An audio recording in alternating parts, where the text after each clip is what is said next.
আসসালামু আলাইকুম ওয়া রাহমাতুল্লাহি তাআলা ওয়া বারাকাতুহু।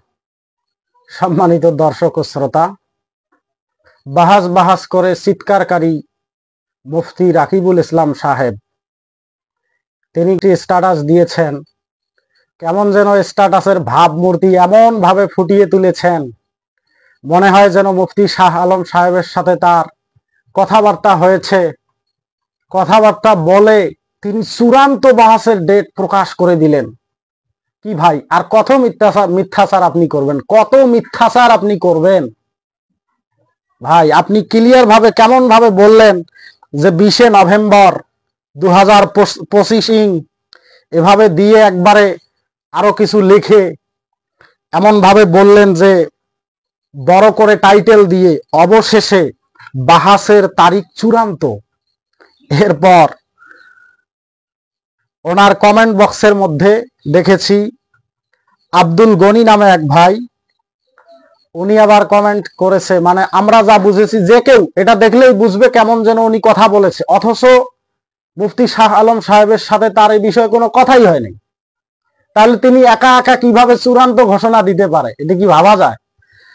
দেখেন, ওনার ভক্তবৃন্দর মধ্য হতে একজন কমেন্ট করে মানে মন্তব্য করেছে, যাক অবশেষে লাইনে আসছে মুফতি রাকিবুল ইসলাম সাহেব তাকে জাযাকাল্লাহ বলে, মানে ঠিক আছে যে লাইনে এসেছে, অথচ তার সাথে তো আপনি কথাই বলেন নাই। আপনি কিভাবে এই মিথ্যা পোস্ট গুলো করতে পারেন?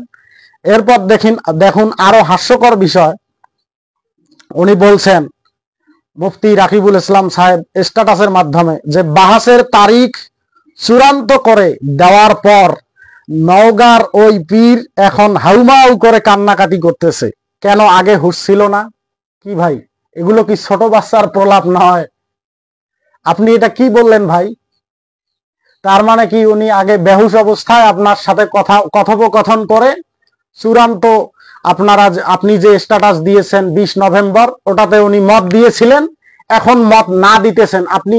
আপনি যদি প্রমাণ করতে পারেন, আপনি যদি আপনার এই পোস্টগুলোর ব্যাপারে সত্যবাদী হয়ে থাকেন, অবশ্যই আপনি প্রমাণ করবেন যে কিভাবে আপনার সাথে এই চূড়ান্ত ডেট ঘোষণা করা হলো। আপনি কোন সাহসে এইভাবে চূড়ান্ত ডেট আপনি প্রচার করেন পাবলিক প্লেসে? হ্যাঁ, এরকম লিখতে পারেন যেমন লিখেছেন। এটা আমার দেখার শেষ পোস্ট আপনার, যে আপনি কি আসলেই বাহাসে বসবেন নাকি বাহাস খেলে ভক্তদের ধোকা দিতেই থাকবেন? মতলব কি পীর সাহেবের? জি, আপনার মস্তিষ্ক অনুযায়ী আপনি এভাবে বলতে পারেন।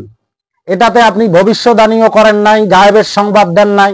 এটাতে দেখা যায় যে আপনি একটু হলেও হিট করে জানতে চেয়েছেন যে বাহাস খেলবেন, খেলে ভক্তদের ধোকা দিতে থাকবেন, নাকি আপনার মতলব কি? এভাবে জানতে পারেন, হাজারটা পোস্ট দেন, সমস্যা নাই। কিন্তু আপনি মিথ্যাচার করবেন কেন? এই মিথ্যাচারের জবাব আপনার কাছ থেকে আমরা জাতি আশা করে। আপনি কেন এই মিথ্যাচারগুলি করতেছেন জনাব? আপনি যদি আপনার এই দাবি, আপনার এই পোস্টের উপর সত্যবাদী হয়ে থাকেন, অবশ্যই আপনি এর প্রমাণ উপস্থাপন করবেন। এই বলেই শেষ করছি। আসসালামু আলাইকুম ওয়া রাহমাতুল্লাহ।